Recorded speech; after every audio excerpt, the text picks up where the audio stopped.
Hi there, this is Dr. Coates again, and I imagine that this is a lecture that you're going to want to return to maybe even twice, or at least the transcript, before the exam that's coming up. This is the place where I have a lot of terms included that would be something that you would want to be able to get down, like the difference between trochee and an iamb or a spondee, that kind of thing. Merely because it is terminology, I suspect that this would be something that you'd want to either watch or read over a few times. Nevertheless, I have certain bits of advice I think are a little bit more important, and especially in terms of how they're related to or involved with the art of reading a poem sensitively. So I'll try also to make clear what the expectations are in terms of actually employing these definitions as I go along.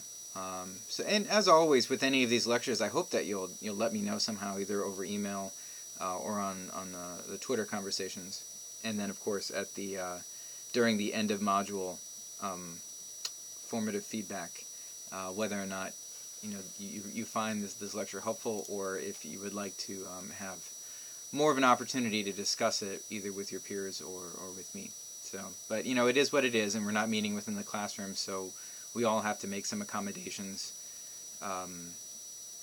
in order to justify not having a brick and mortar presence within the university. So thank you for being such good troopers. This is the lecture for February 5th, and I've called it How to Read a Poem 1. And basically, if I'm going to sum up all the advice that I've got for you within this lecture, the advice is look at the poem, look at it. But that involves three different things for me, and it's scansion, which is the meter of a poem, how to assess the meter, the visual form of a poem, and then just the fact that it exists on pages, or if you're reading it digitally, that there's at least some white space on either side of the words, and we need to pay attention to that too. So this is the part of the poem that isn't explicitly about the content of the actual text of the text. This is the sort of extra textual elements that do have something to do with the way that you're interpreting it. So let's talk about how to do that. Although my past week's lectures on the new criticism could be extended to pretty much any of the literary genres, drama or novels, short fiction, that kind of thing. This week we depart into the nitty-gritty of what makes a poem, and what sort of demands reading poetry will make upon you, the sensitive reader. Poetry requires, as you are now well aware, much more specific reactions on the whole than does prose. And this is the primary reason that Cleanth Brooks coined the term the heresy of paraphrase that I talked about last week. You can't expect to make a poem into a prose synopsis without killing off a great deal of the useful evidence that it contains. Partly this is because poetry, like drama, is a lot older than novels and short fiction, which came about only in the 18th century, so it has correspondingly more tradition to draw from. But again, this is something I think that we should celebrate rather than, lamenting. Okay, so here are my three big suggestions on how to approach an unfamiliar poem, and I think, as with last week's lectures, I'm going to divide this up into two. So it's going to be the first two sections on this first video, and then the last one and a postscript for the next one. So the first big suggestion is to scan the poem. Scansion, S-C-A-N-S-I-O-N, is the process by which we assess and assign a meter to a poem or a section of a poem that we think corresponds to the same governing principles. And although it was first designed to assess what was going on in ancient Greek and Latin poetry, which were much more regular in their meters, it applies just as well to free verse as to blank verse, or any other type of meter, and it will equip you with quite a precise way of talking about poetic meter regardless of the poem that you're trying to study. Scansion involves breaking a line of poetry into what we call feet. A foot of poetry can have 2 or 3 beats to it in English, but is always defined by the place in the foot that receives the stress. For example, you're probably familiar with the iamb, I-A-M-B, iamb, a 2-beat foot with the stress on the second beat. And if you look at the transcript at this point, you'll see that I've got always a bracket and then 2 forward slashes to designate the foot, and then a little, smiley for the unstressed foot, and then, well, for you, it goes like this for the stress. Although you'll also see some examples of mine where I will simply put the stressed syllables in bold. It would also be useful to try to actually break up the words into those bracketed feet. Even if you're just like or printing something out and then like putting slashes where you see the foot and then putting a little accent over the ones that have the stresses. So anyway, the IM is an unstressed and then a stressed beat within the same foot of 2 syllables. The opposite of the IM is the troche, T-R-O-C-H-E, which is a two-beat foot with a stress on the first beat. Stress, unstressed. A side note, most first names are trochees. For example, Jason is a trochee. You would not pronounce that as an IM, Jason, unless you wanted to be weird, right? And I don't mean to belabor this, but I mean, it is simply the way that the language is spoken. And so what we want to do is just be attentive to the fact that your knowledge of the English language will help you to scan a poem and to determine whether or not there are patterns that the poem is setting up that will help you to read it sensitively. Having said that about my own name, all U.S. presidents have trochaic first names, except Barack Obama, who's the only president who has an IM, Barack, for his first name. It is what it is. A 2-beat foot in which both beats seem to be stressed is called a spondee. That's stress, stress. The opposite of the spondee is a 2-beat foot with no stresses, which is sometimes called a pyrrhic, which you would need to actually see spelled out, P-Y-R-R-I-H-I-C. Although some poetry critics deny that the pyrrhic foot actually exists, it is still useful and something that would automatically call attention to itself because it has no stresses. 3-beat feet include the anapest, which is 2 unstressed followed by a stressed beat. Unstressed, unstressed, stressed. And then its opposite, the dactyl, which is 1 stressed followed by 2 unstressed beats. All right? Emily Dickinson, for example, has a name with 2 dactyls in a row. And this is a fact that Emily Cope, who is a really awesome poet that I commend to anyone who likes funny things, she observed that in her awesome poem, Emily Dickinson, which is composed entirely of dactyls, and I will read it in full. Higgledy-piggledy, Emily Dickinson liked to use dashes instead of full stops. Nowadays, faced with such idiosyncrasy, critics and editors call for the cops. And if you need proof, it's in the transcript. I encourage you to go through and mark up all the dactyls because, again, it's an awesome poem. And part of its awesomeness is that it's all dactyls, and you just don't see that many of them in English literature. So that one is entirely dactyls. It's one thing to be given a single word and to be asked what kind of foot it exhibits, like Jason, which is something, again, you should be prepared to do on the exam. It's another thing to look at a whole stanza or a whole poem and do the same thing. But this assessment of a poem's meter, that's the definition of scansion, and that's the whole point of this lecture. So, we need to get from being able to look at a word and saying what kind of foot that is an exhibit of, and then get to the point where we can assess a portion of a poem and then, call it by its pattern. What you want to do is to look at multiple lines of the poem and mark stresses over the syllables that seem like they need to be stressed because they are important to the meaning of the poem.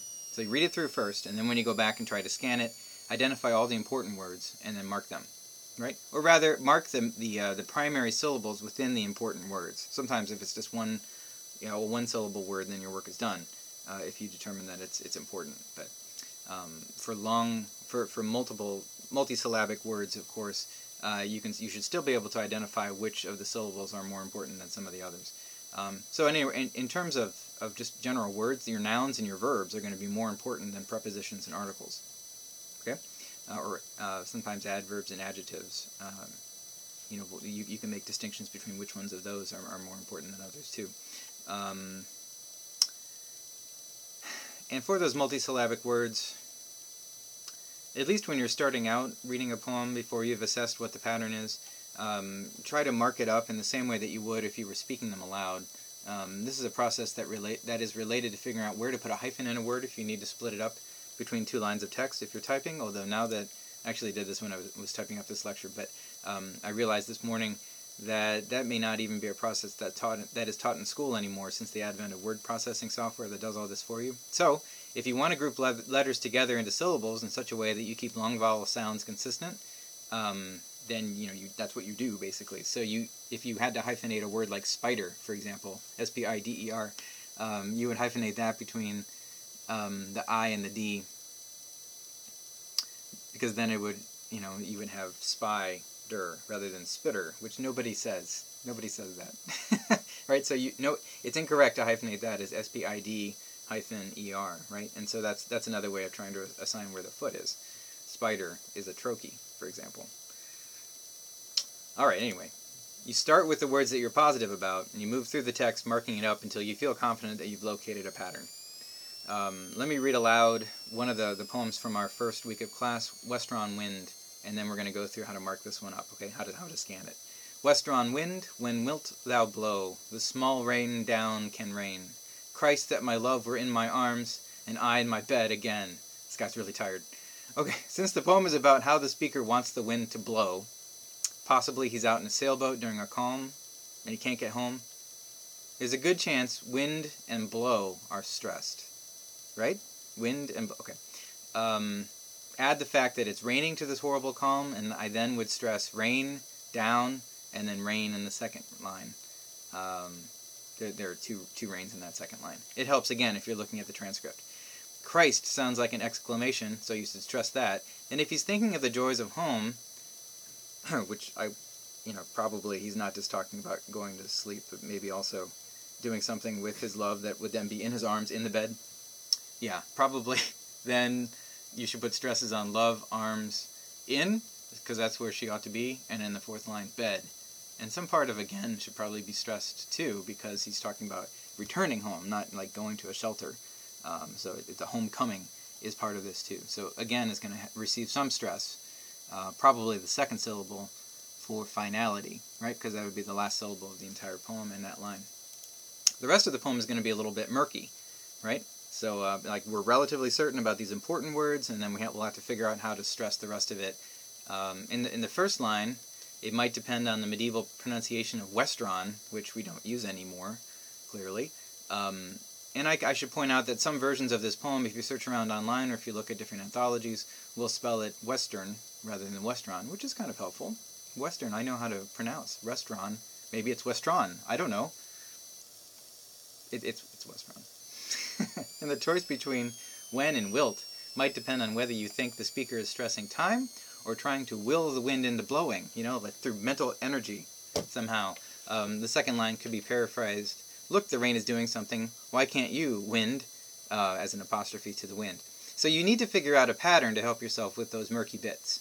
Start with the parts that you know best. The last line suggests an ascending stress, I am, anapest, I am, and so does the third, if you make an exception for the interjection at the start, that Christ. So that would be trochee, I am, I am, I am. Since the first line now looks like it might also have 4 stresses, so somewhere in Westron, and then wind, and then either when or wilt, and blow, and the second could probably also have 3. That gives us a pattern. It goes 4 beats, 3 beats, 4 beats, 3 beats. And it's a quatrain because there are only 4 lines. For quarter. Quatrain. You name the meter after the number of feet, which is half the number of beats in this case, because we suspect that they are either trochees or iambs. So this would be a tetrameter, trimeter, quatrain, because it alternates. When a given foot deviates from the pattern that the majority of lines follow, we call that instance a modulation, and we can specify the type of inversion that's from the norm that it indicates. So in a generally iambic poem like this one, that line that starts Christ that, at the start of the third line, we call that a trochaic inversion. I suspect rain down is a spondy, too, another modulation from the iambic norm. Imagine for a moment that the poem started, O Westron wind, when wilt thou blow? So this O is missing or is left off. With all the appropriate punctuation, this sounds like a normal iambic meter. O Westron wind, when wilt thou blow, right? Which would have been so helpful. But it was left off, and so you had to deal with it with a little bit of murkiness. But it's the curious poems like this one that call for scansion. This whole poem is short, brief, and melancholy. The meter's contortions help us see how much the sailor wants the wind to blow. And now if you look at the transcript, I've indicated where I think all the stresses are. And I'll just read it again, because again, you should be able to tell just from the way that somebody reads a poem where they have stressed the words. And if we were all in the same room, I would sometimes, my general practice is to have students read poems aloud so I can tell them where they're stressing it, even if they are themselves not aware at first. Westron wind, when wilt thou blow? The small rain down can rain. Christ, that my love were in my arms, and I in my bed again. You might also think about it this way. Realizing how the meter of a poem acts can help you decide how its speaker ought to be listened to. The denotative meaning of the speaker's sentences has to contend with the rhythm the poem creates, and these can either underscore, and in some cases amplify, his or her words with artistic effect, or undermine them by consistently getting the reader to stress the wrong words. This can also be an effective lineation, as I'll go over, I think, in the next video. So for Westron Wind, the unexpected spondee in the second line focuses your attention on the futility the speaker feels, as even the rain has more volition than he does. He can only sit and wait for the wind, or try to will the rain. While the rain can make him as wet as it likes. Similarly, the trochaic inversion in the third line serves to underscore the feeling behind his exclamation. Christ! Like that. Which in the medieval period would be near blasphemous, unless you assume that this poem is actually a prayer, in which case it's all good and you probably won't get executed. Anyway. Okay, so that's my really, really short explanation of how to scan a poem.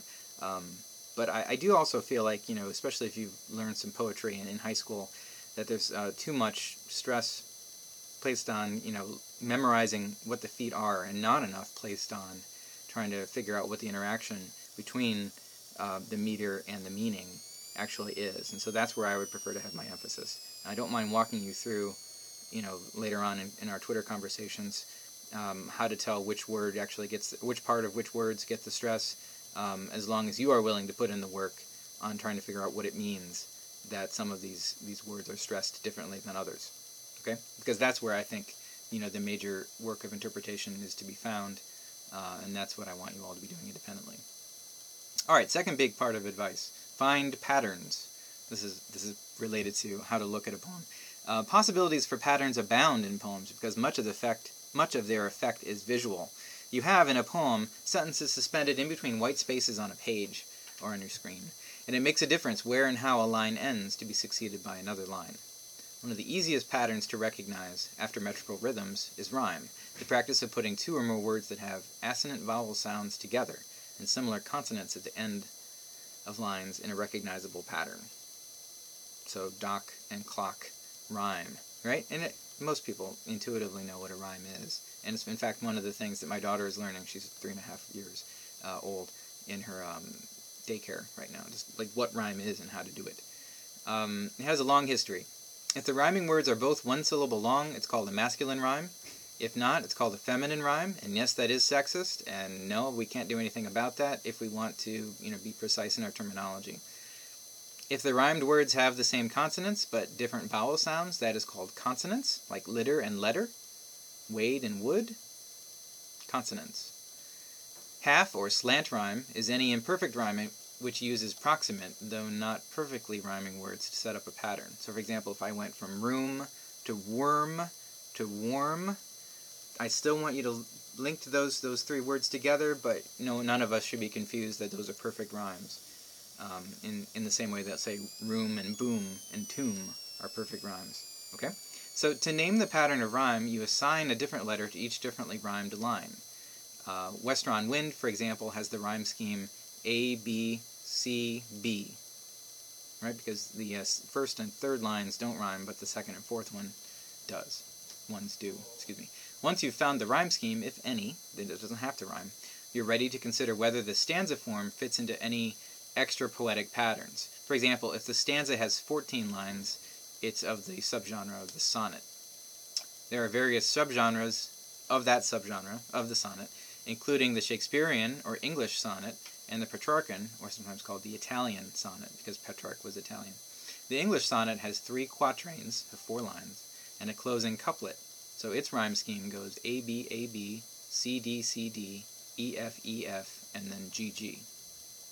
The Italian sonnet has an octet, or 8-line stanza, of 2 braced quatrains, which means it has non-alternating rhymed lines. In this case, A, B, B, A, B, B, A, and a sestet of 6 lines that do alternate. C, D, E, or C, D, C, C, D, C.